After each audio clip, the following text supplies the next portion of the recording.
Comment pouvez-vous défendre cet homme?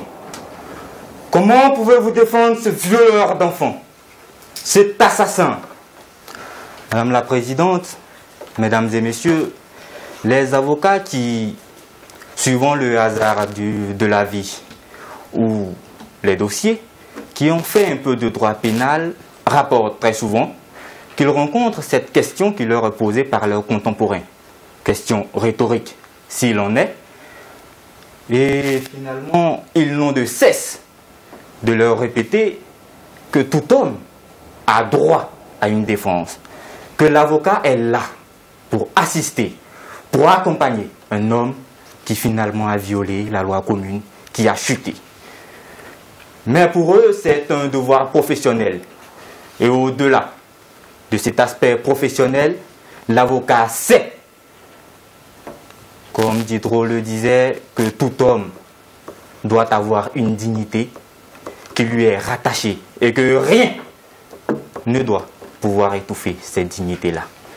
C'est pourquoi, Mesdames et Messieurs, en raison de ce devoir professionnel, je souhaiterais exclure des débats en ce qui concerne ce sujet, les avocats, et voir, puisqu'il est question de on, si au-delà de l'avocat, les hommes en général ne peuvent pas défendre l'indéfendable. Mais avant, il faut qu'on s'entende. Que faut-il comprendre par indéfendable? Le terme clé de ce sujet. Est indéfendable ce qui, raisonnablement, ne peut pas être défendu, nous dit le littré. Est indéfendable ce qui ne peut pas être défendu. Et à la question de savoir si l'on peut ou non défendre l'indéfendable, il importe de poser 3 questions. La première, peut-on avancer qu'il existerait en soi une cause indéfendable? Et si par nature il existe une cause indéfendable, selon quels critères objectifs, pérennes, universels et intemporels nous définissons cet indéfendable? Et au-delà de cette première question, nous aurons la deuxième. Pourquoi l'on pourrait, si d'aventure l'on admet qu'il est possible de défendre l'indéfendable, pourquoi, pour quelles raisons nous pourrions défendre l'indéfendable? Et enfin, comment serait-il possible de défendre cet indéfendable? Mesdames et Messieurs, à la première question de savoir si il y a par nature objectivement une cause indéfendable, nous répondrons non. Non, il n'existe pas de cause indéfendable, parce qu'il n'existe pas de critères objectifs. Vous me direz, mais la vérité, puisque dans la définition du mot indéfendable, il est question de raisonnablement de cet adverbe-là, qui suppose que l'on définisse en fonction du bon sens et en fonction de la vérité. Mais parce que vous savez que la vérité n'est pas un critère objectif, que l'on ne peut retenir, parce qu'il n'existe pas de vérité absolue, et que l'hypothèse de vérité absolue, qu'elle soit morale, politique ou religieuse, est un moyen à servir les hommes.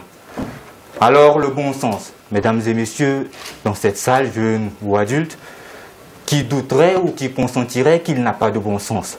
Pourtant, sur un même sujet, nous aurons des avis divergents, nous aurons des positions divergentes.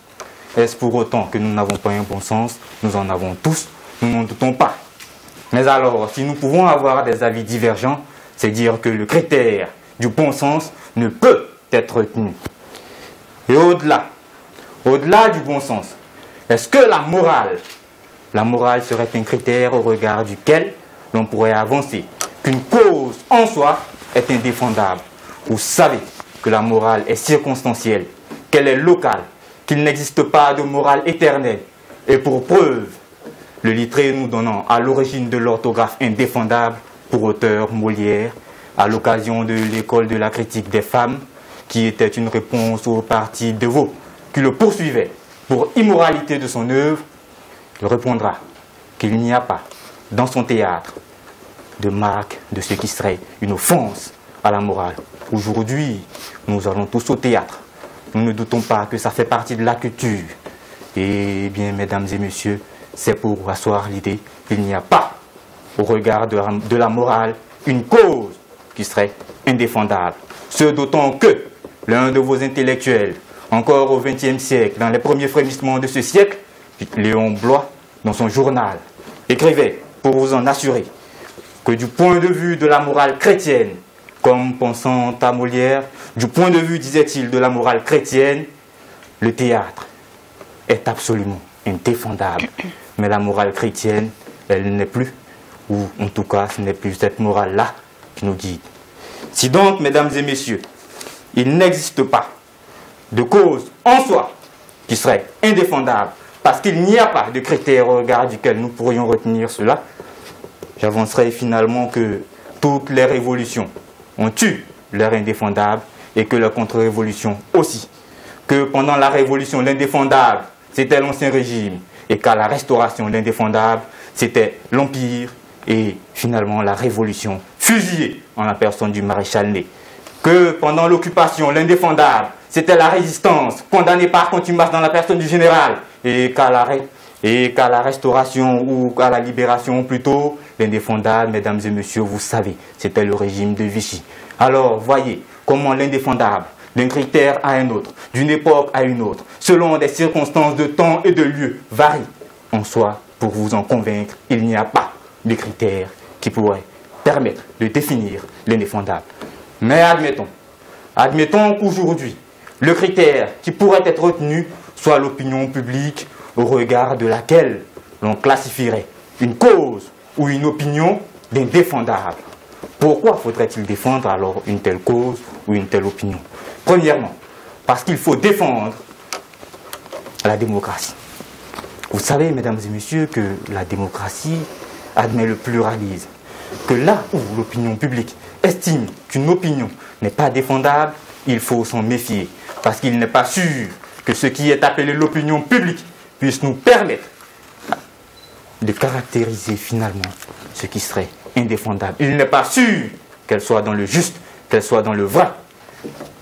Et pour cela, mesdames et messieurs, c'est d'autant que si nous sommes égaux, je voulais le souligner, si nous sommes égaux, nos opinions se valent, nos causes pour lesquelles nous nous engageons se valent, et que si nous sommes égaux, toutes les causes sont défendables et que l'opinion publique a tort de dire que telle cause, en la fustigeant, en galvaudant telle opinion, en vilipendant tel homme qui soutiendrait telle cause, qu'elle serait indéfendable.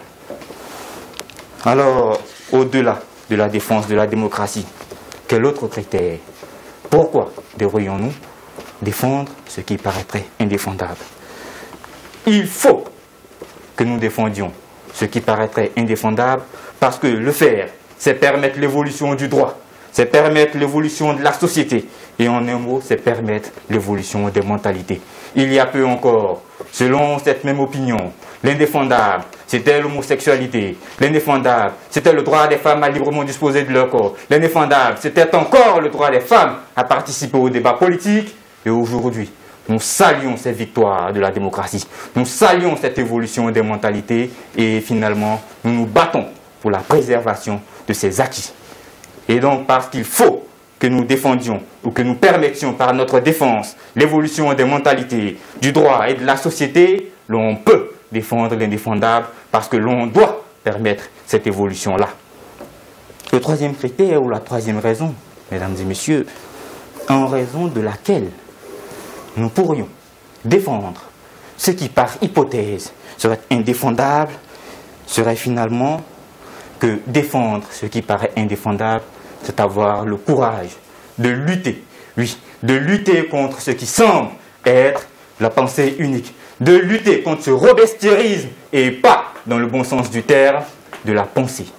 Et que finalement, parce qu'aujourd'hui, il suffirait d'une image, il suffirait d'une minute pour qu'une cause, pour qu'un individu, pour ses opinions, pour sa parole, et peu importe qu'il ait parlé pendant 2 heures, ait simplement dit une chose qui n'irait pas, ou un propos qui n'irait pas dans l'ordre du temps, qu'il soit vilipendé, qu'il soit désigné comme étant l'ennemi public, qu'il soit celui qui doit être cloué au pilori, et qu'il faut avoir, mesdames et messieurs, le courage de défendre ces personnes-là, parce que finalement, nous serions dans le sens de ce qui doit être, au nom de l'honneur, au nom de la dignité humaine, Et pour cette troisième raison, mesdames et messieurs, il faut que nous défendions ce qui semblerait indéfendable.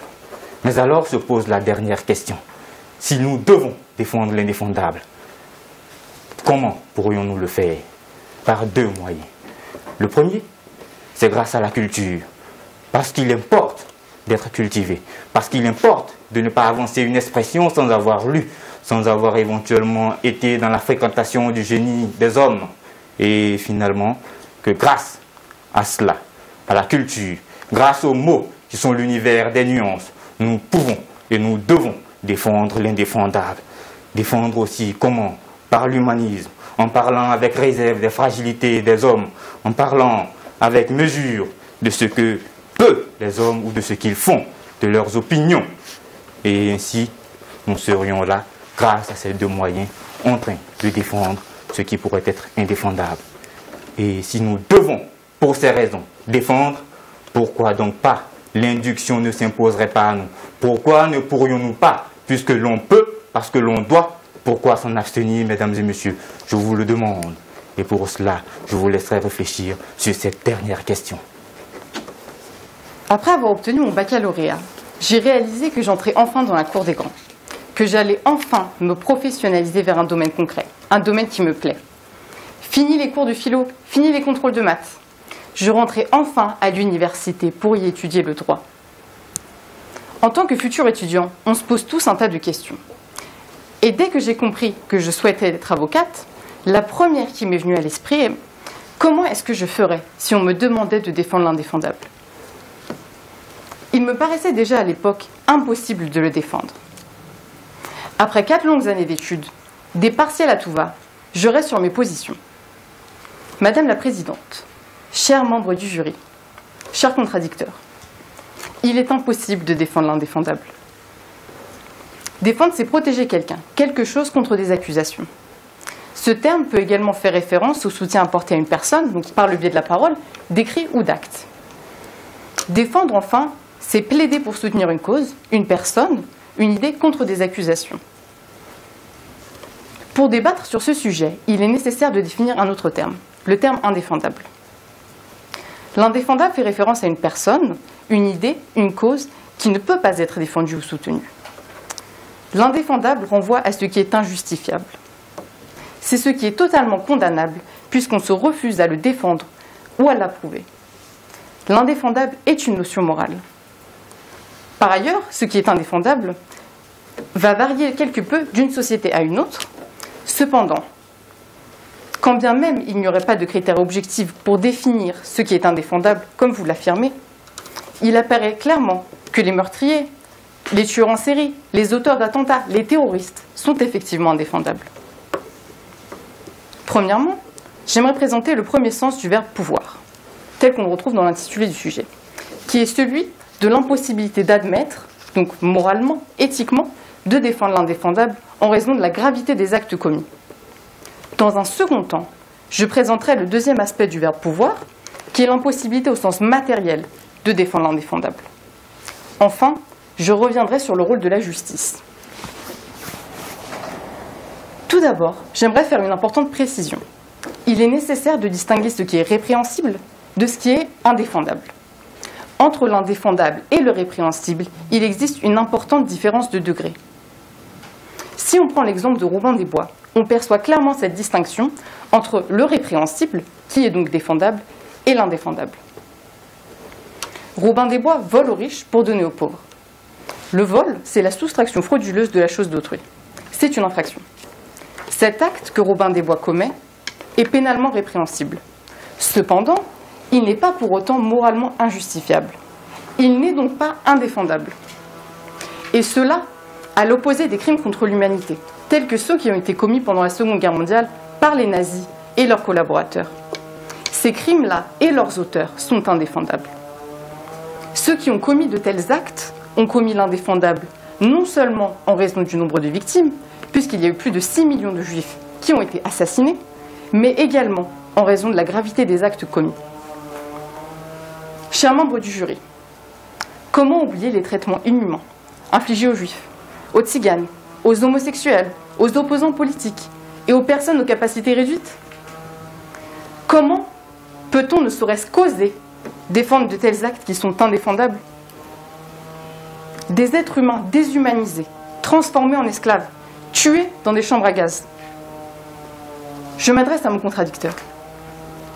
Pensez-vous que les personnes qui ont laissé la vie considéraient leurs tortionnaires comme défendables?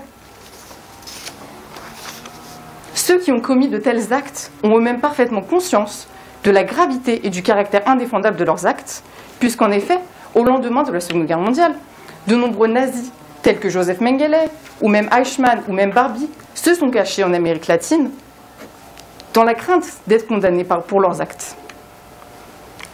Aujourd'hui, des dizaines d'années plus tard, ils sont considérés comme indéfendables. Et je peux vous affirmer qu'ils le resteront à jamais. On ne peut donc pas admettre humainement de défendre l'indéfendable, car ce qui est indéfendable est un acte d'une particulière grande gravité, qu'on ne peut en aucun cas cautionner. Dans mon deuxième point, j'aborderai l'impossibilité matérielle de défendre des personnes qui ont commis de tels actes indéfendables, des causes indéfendables ou qui ont eu des idéologies indéfendables. J'aimerais ainsi revenir plus spécifiquement sur le rôle de l'avocat, que vous excluez d'office. L'avocat est chargé de représenter son client. L'article 1er du Règlement intérieur national de la profession d'avocat dispose que celui-ci exerce ses fonctions avec dignité, conscience, indépendance, probité et humanité. Il est tout à fait possible pour l'avocat de refuser de représenter un sujet de droit car il considère sa cause indéfendable. C'est ce qu'on appelle la clause de conscience. Il y avait une affaire, par exemple, dans laquelle un terroriste avait dû être ajourné pour la 3e fois car aucun avocat ne souhaitait le défendre. Défendre ou non un client est une liberté absolue de l'avocat. Et cet exemple montre bien que lorsque l'avocat refuse de défendre son client, c'est parce qu'il est précisément conscient qu'il ne peut pas défendre l'indéfendable. Et par ailleurs, quand bien même un avocat serait tenu de représenter un client, un tel homme ayant commis l'indéfendable, il sait pertinemment qu'il ne pourra pas défendre son client.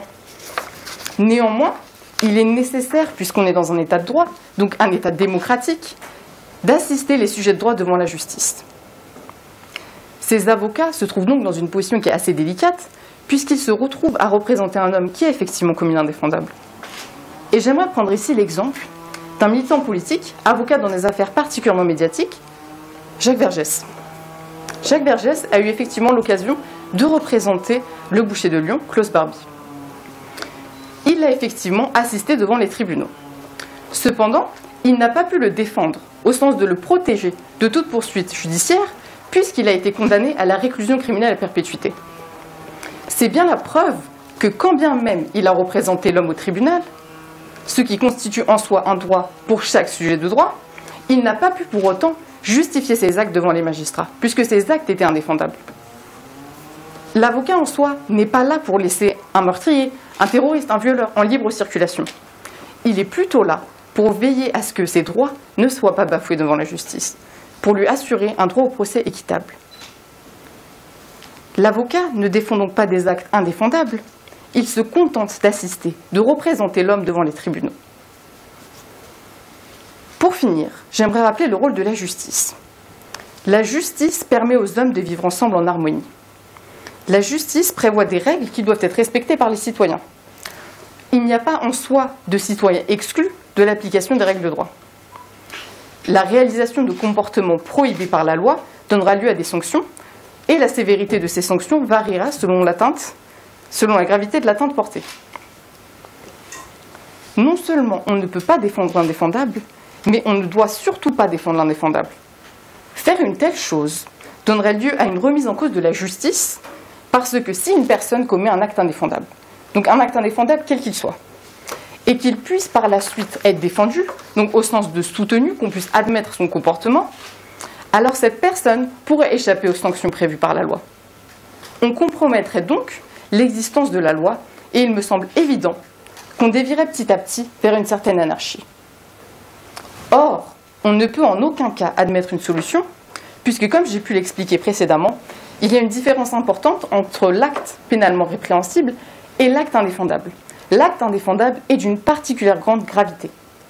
Or, dès lors qu'on commet une telle atteinte qui est indéfendable, il est nécessaire que l'agent en assume les pleines conséquences et qu'il s'attende à faire face aux sanctions qui seront prononcées à son égard. Merci beaucoup. Madame la Présidente, Mesdames et Messieurs, chères contradictrices, je vous remercie. Avant d'en arriver à une démonstration, il faudrait peut-être que nous précisions certaines choses. Il m'a semblé qu'il y avait une forme de réductionnisme, que tantôt vous pensiez qu'un homme était réductible à ses actes et que l'on ne pourrait pas défendre un meurtrier. Pourtant, vous rappeliez, entre autres, et au-delà de la clause de conscience, que l'avocat avait la liberté de défendre et que si un tel avocat, invoquant la clause de conscience, refuse de défendre le client, il s'en trouvera toujours un autre pour dire que les êtres sont complexes, que l'homme, quoi qu'il soit auteur d'un acte abject, mérite tout de même que l'on le soutienne, que l'on l'assiste devant la justice et devant le peuple ou l'opinion qui veut le clouer au pilori. Parce que l'homme n'est pas réductible à un acte. Et vous nous rappeliez ces grands nazis, mais vous avez oublié de rappeler cet autre théoricien du nazisme, Reinhard Heine, professeur de droit constitutionnel et aujourd'hui considéré par le professeur Johann Chapoutot, professeur d'histoire contemporaine à la Sorbonne, comme l'un des précurseurs de quelque chose aujourd'hui que nous utilisons tous, le management, si l'on peut me permettre de m'exprimer dans ce sabir anglo-américain. Parce que dans le nazisme, certes, les causes étaient indéfendables, certes, les faits étaient inadmissibles, abjects, je le concède, mais les moyens, mesdames et messieurs, Hitler, rappelons-nous, certes totalitaire, certes dictateur, ou que sais-je encore, le qualificatif qu'on voudrait bien lui accorder. Néanmoins, il était possible en sciences politiques de faire dans l'Allemagne nazie ce que l'on a appelé la polycratie, qui est finalement, disent les spécialistes, assez proche de nos démocraties libérales. Que c'est un processus de démocratisation, la polycratie. En quoi elle consiste? Elle consiste en dire, voici l'objectif visé, les moyens, faites ce que vous en voulez. Mais l'essentiel est de parvenir à cela. Aujourd'hui, nous dirions que c'est des libertés qui ont été consacrées. Peu importe les moyens, l'essentiel est de parvenir à cet objectif-là. Aujourd'hui, nous aimons bien que l'État ne fasse pas pression sur nous au nom de nos libertés individuelles. Vous voyez bien que, je l'admets, les faits, la Shoah, les morts étaient inadmissibles. Mais si les effets et les causes étaient inadmissibles, les moyens, regardons-y bien s'il n'y avait pas la possibilité, au nom de la raison, parce que finalement, il n'était pas fou. Et si vous permettez que j'avance ici un argument qui, je le concède, pourrait choquer, c'est de dire que cette barbarie qui s'est étalée sous nos yeux, si nous la réprouvons, si elle nous inspire une révulsion instinctive, c'est parce que le nazisme et les nazis nous ont montré à chacun de nous cette part sombre qui se cache et que quelques-uns d'entre nous parviennent à dominer. Et que nous n'admettons pas qu'un homme soit dans l'ostentation de la monstruosité que nous cochons en nous-mêmes. Et que pour ce faire, nous voulions, ou pour la mémoire et encore pour l'histoire, nous condamnons et nous condamnerons toujours les nazis. Mais qu'aujourd'hui, Klaus Barbie, défendu par Vergès, le meurtrier n'est pas réductible à son acte. Il y a autre chose. Et au-delà, que serions-nous si nous condamnions sans jugement, si nous condamnions ou si nous envoyions devant le bourreau celui qui hier était notre bourreau, que serions-nous? Serions-nous mieux que lui? Que non pas. Nous ne serions pas mieux. Et si l'indéfendable est une notion morale, moralement, nous serions aussi vils. Moralement, nous serions abjects autant que celui que nous accusons de 1000 abjections. Vous me disiez par ailleurs que dans une tentative de définition du verbe pouvoir, c'était ce qui était relatif à une forme d'impossibilité. Pouvoir, c'est la possibilité, je l'admets. Pas l'impossibilité, la possibilité. Pour les uns, non pas pour les autres. Et que ce qui n'est pas possible pour vous peut l'être pour monsieur. Ce qui n'est pas possible pour moi, ou qui me semble inadmissible du point de vue de ma morale, mais de ma morale personnelle, c'est ce que fait l'avocat qui refuse de défendre un nazi. Il invoque sa clause de conscience, parce que au regard de ses valeurs éthiques et morales, lui il ne peut pas. Mais un autre avocat, je vous le disais, le pourra. Parce que finalement, c'est cela que la défense. Et par ailleurs, toujours dans cette idée que l'indéfendable serait une notion morale, seriez-vous, madame, je vous le demande, en train de nous suggérer que les avocats qui défendent des criminels, des terroristes, sont soit amoraux, soit immoraux? Parce qu'il faut faire le choix. Si l'indéfendable est moral, ceux qui défendent des terroristes sont sans morale. C'est peut-être ce que vous vouliez nous suggérer, mais vous aurez l'occasion de le préciser. Je ne pense pas qu'ils soient sans morale. Je pense même qu'ils ont le sens de l'homme. Et que finalement, avoir le sens de l'homme, c'est la plus belle des morales. Rappelez-vous que dans l'après-guerre, lorsque la France était libérée, élue parce que vous êtes, si vous me permettez cette parenthèse, une nation littéraire, que si vous cessez d'être une nation littéraire, vous cesserez tout court d'exister sur l'échiquier mondial. Élu dans l'après-guerre, disais-je, un comité national d'écrivains. Ce comité, dont les membres étaient finalement des partis ou du général de Gaulle, des compagnons du général de Gaulle, que ce comité-là condamnait à une peine de 5 ans de non-publication d'autres auteurs. Giono et Monterland en ont fait les frais. Qu'il s'est trouvé Paulhan, membre du conseil, de ce conseil national, pour dire non, démissionner de son poste au conseil et dire finalement non au directeur de la résistance. On ne frappe pas un homme qui est à terre. Rappelez-vous-en, et c'est sur ce propos, aussi cette image de Paulhan, que j'aimerais vous laisser. Alors, chers contradicteurs, j'aimerais tout d'abord revenir sur un point que vous aviez évoqué en début de plaidoirie. Le fait que ce critère indéfendable, non, le fait que l'indéfendable soit effectivement une notion morale qui ne fasse pas l'objet de critères objectifs. Effectivement, c'est effectivement le cas. Et par ailleurs, ce qu'on peut relever, c'est que si ce qui est indéfendable varie, c'est également parce que la société, elle évolue. Et c'est parce que cette société, elle est de plus en plus violente, qu'elle commet des actes qui sont de plus en plus graves, inadmissibles et indéfendables. Par ailleurs, vous avez affirmé que nous étions tous égaux. Oui, nous sommes tous égaux. C'est ce qui figure dans la Constitution. Cependant, celui qui va violer les lois, celui qui va tuer une personne, celui qui va décider de commettre des attentats, il sera effectivement privé de ses droits. Il sera privé de sa liberté, il sera incarcéré. Par ailleurs, comment est-ce qu'on peut justifier et défendre les actes de certains criminels, puisque de nombreuses études ont été démontrées, où ce qu'on constate, c'est que non seulement certains ne regrettent pas les actes qu'ils ont commis, mais ils regrettent de ne pas avoir pu causer encore plus de tort. Et j'aimerais ici citer l'exemple d'un détenu au Brésil qui avait été donc incarcéré pour vol. Il a assassiné 48 de ses co-détenus. Et il affirme n'avoir eu aucun regret. Comment est-ce qu'on pourrait défendre cela? Comment est-ce qu'on pourrait, ne serait-ce causer, et comment osez-vous défendre les terroristes, dire que ceux qui ont tué des millions d'enfants, maltraité des millions de personnes, peuvent être défendables? Enfin, j'aimerais revenir sur l'avocat. L'avocat qui décide de défendre, de représenter une personne, n'adhère pas pour autant au crime que la personne a commis. L'avocat se contente, comme j'ai pu l'exprimer dans ma plaidoirie, il se contente de le représenter devant la justice pour que ses droits soient défendus, puisque les sujets de droit ne comprennent pas forcément la subtilité du droit et la subtilité des procédures à suivre. Ainsi, il est nécessaire qu'un professionnel tel que l'avocat l'assiste et le conseille. Cependant, ça ne veut en aucun cas dire qu'il est pour autant immoral et qu'il adhère au crime que cette personne a commis.